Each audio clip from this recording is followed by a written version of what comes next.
Waving flags and chanting against the president, thousands of Colombians marched in downtown Bogota. It's the largest demonstration in the Colombian capital since the easing of coronavirus restrictions in September.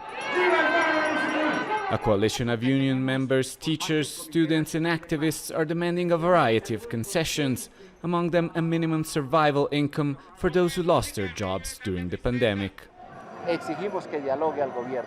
We want the government to talk to us. This shouldn't be the attitude of a leader interested in unity.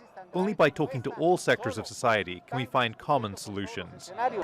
Almost 10,000 representatives of Colombia's many indigenous and ethnic groups also traveled to the capital, demanding to meet with President Ivan Duque.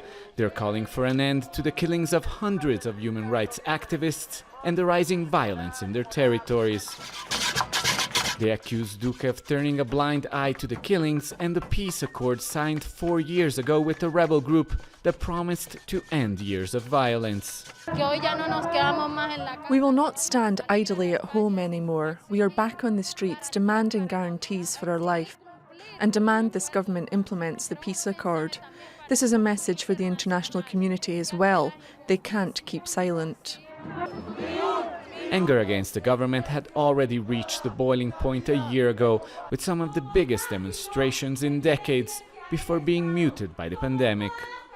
President Ivan Duque has dismissed the protesters' demands as politically motivated, also refusing to meet with the leaders of the strike and the indigenous organizations that traveled to Bogota.